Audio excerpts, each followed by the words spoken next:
it's Ashley from Sweet Dreams Bake Shop, and today I'm going to be showing you how to make wafer paper flowers. Now you're probably wondering, why not gum paste, why not fondant? And I love using those mediums as well, but wafer paper, which I just discovered last week, is so lightweight and it's way easier to adhere to your cakes, and the best part is you don't need wire the way that you do with fondant and gum paste if you're going to stab it into a cake or adhere it that way. So all you're going to need for this is some vodka. I just have the cheapest brand that we have here, and you can literally use any type, and a paintbrush and some wafer paper. I got this from Scoop and Save, which is a local shop where I live. They have wonderful cake supplies there. And I'm using a foam mat today just to put my pieces on it, but you really don't need this. This is something more for like fondant and gum paste, but I'm just using it so that things don't stick to my counter. So get ready and join me to make these wafer paper flowers. All right, so today we're just gonna be making a wafer paper rose because I find that's one of the easier ones to start with that still looks really realistic. There's other ways too. If you have a punch, that's a really great way to work with wafer paper as well. So what I'm gonna do is I'm going to cut, and you just cut this with scissors. I have tried with an X-Acto knife to see how precise that gets, and quite frankly, I think using your scissors is way easier.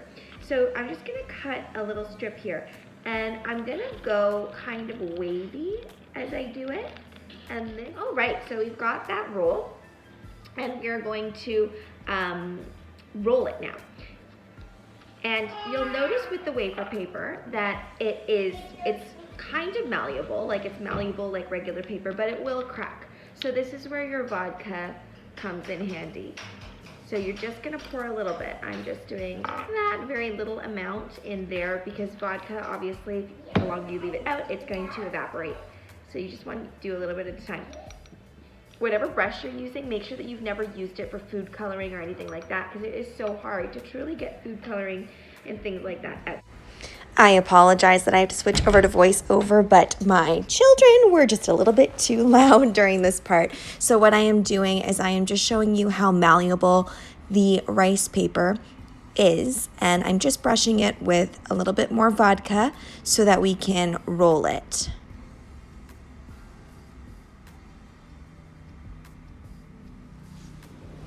As this is your first step in making your flour, you might be a little bit intimidated if you feel it crack a little bit and it not rolling as smoothly as you would expect it to. It's all right. It's just the beginning portion. All you need to end up with is something that kind of looks like a little cinnamon roll. When you're rolling it though, you need to make sure that you let one of the edges come up little by little.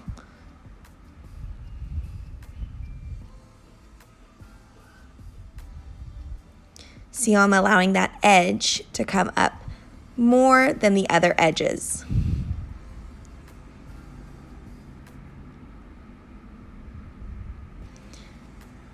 And you want to mold that bottom part.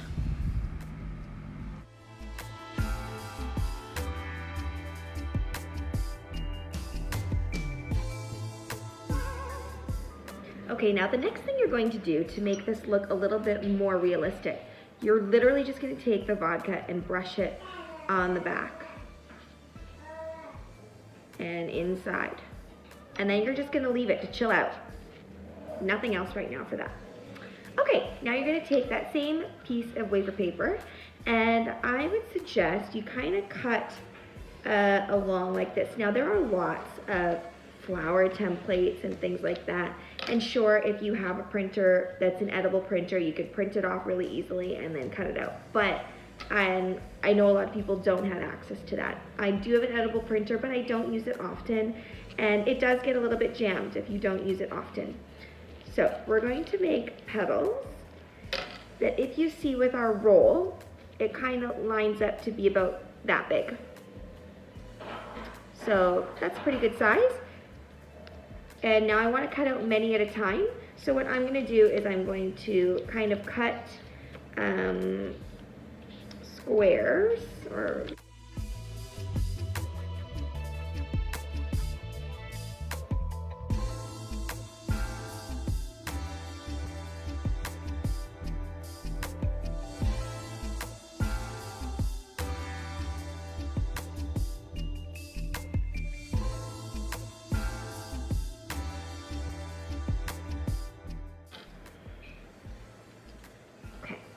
Once I've cut those out, I can come back to my other wafer paper. You see now how malleable that is?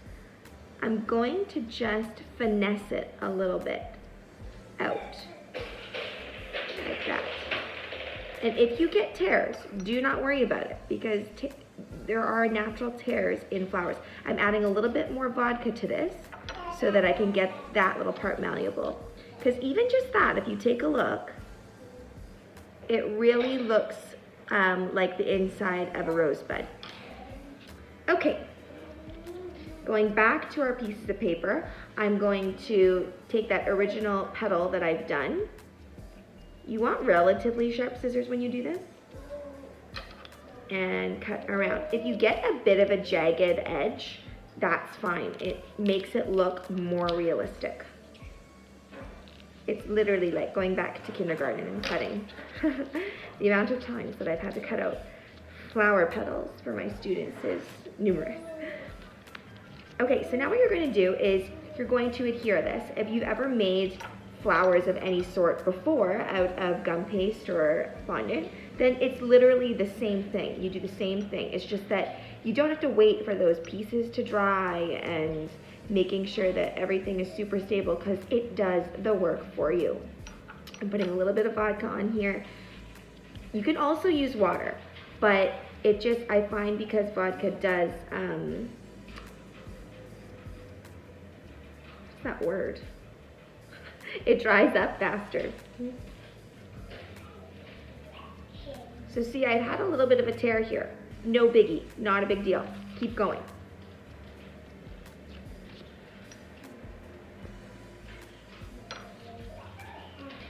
And when you're layering these, this is the tricky part. Some people might find you want to kind of layer it right there,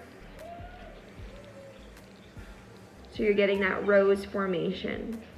See? Hold it for a couple seconds, put it down, move on.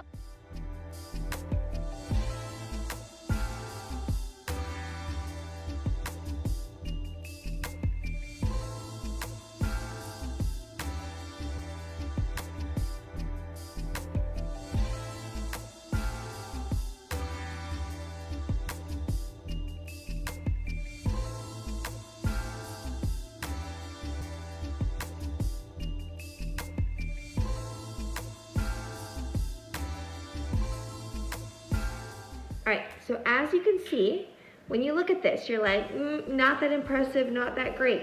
You're right, but that's because we have to add that realness. So we're gonna go back in now, and I'm gonna put the vodka only on the outside of the petals, the backs of the petals, because that rice paper flower is going to want to naturally curl. I am going to go back and I'm going to cut some more petals. All right, now I've waited just like maybe a minute or so, and as you can see, we're getting that kind of natural flare coming from those. And I'm just going to bend some of the petals out a little bit, like so.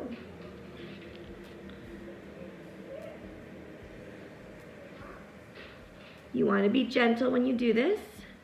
They can rip, so really, really gentle. Just like that. And see, now you can kind of start seeing the beginnings of something that's going to be a little bit more realistic. So I'm going to continue to cut petals and continue to add them on.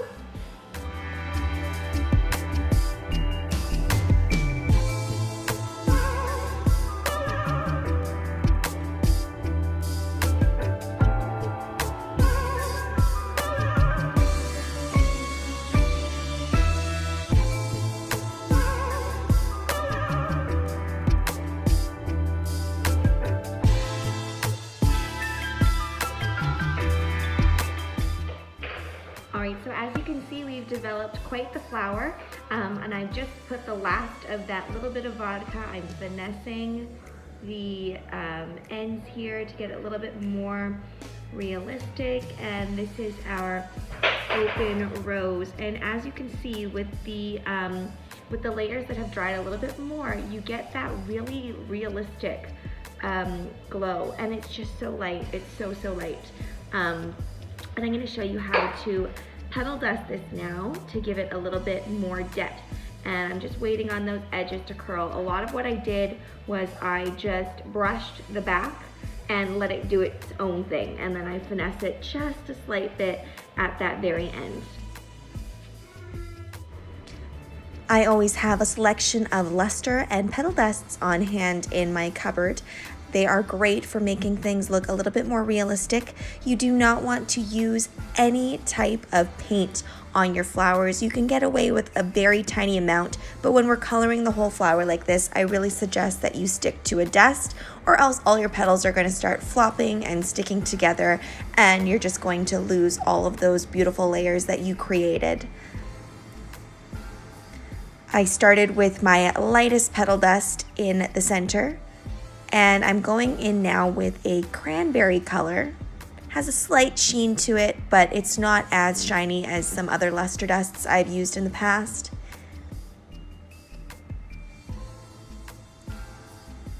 Using petal dust really highlights the way that you can see all the folds and the different features of your flower petal.